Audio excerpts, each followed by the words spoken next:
หัวหน้าแผนกการเงินแขวงจำปาสักเคลื่อนไหวสุกอยู่เวียกงานตามสายต่างอยู่เมืองสนะสมบูรณ์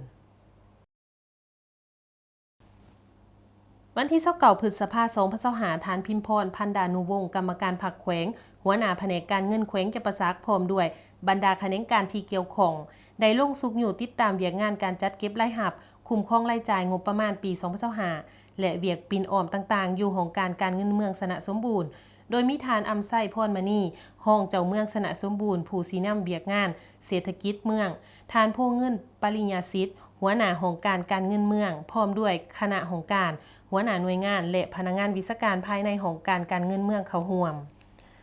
ทานโพเงินปริญญาสิทธิ์หัวหน้าของการเงินเมืองรายงานให้หูเกี่ยวกับการจัดเก็บรายรับและคุ้มครองรายจ่ายในระยะ4เดือนกับ23วันต้นปี2025ของการเงินเมืองโดยอิงใส่แผนรายรับงบประมาณปี2025ทั้งหมด9ตื่อกว่ากีบในนั้นสวยสาอากร8ตื่อกว่ากีบและทรัพย์สิน1ตื่อกว่ากีบสามารถปฏิบัติได้5ตื่อกว่ากีบเทียบใส่แผนปฏิบัติได้53ส่วนหอยในนั้นรับจากสวยสาอากร3ตื่อกว่ากีบเทียบใส่แผนปฏิบัติได้44ส่วนหอยรับจากทรัพย์สินของรัฐ1ตื่อกว่ากีบเทียบใส่แผนปฏิบัติได้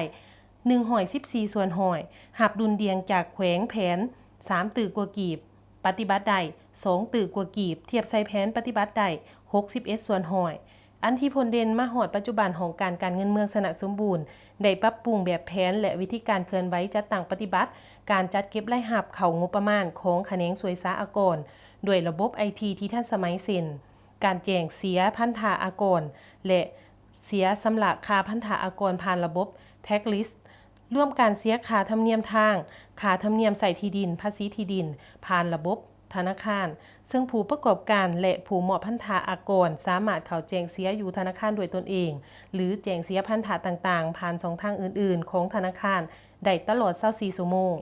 จากนั้นกองประชุมก็ได้พัดเปลี่ยนการประกอบคำคิดคำเห็นลงเลิกเวียกงานวิสาเฉพาะเวียกงานจุดซุ้มต่างๆเพื่อเฮ็ดให้การจัดเก็บรายรับเข้างบประมาณในปี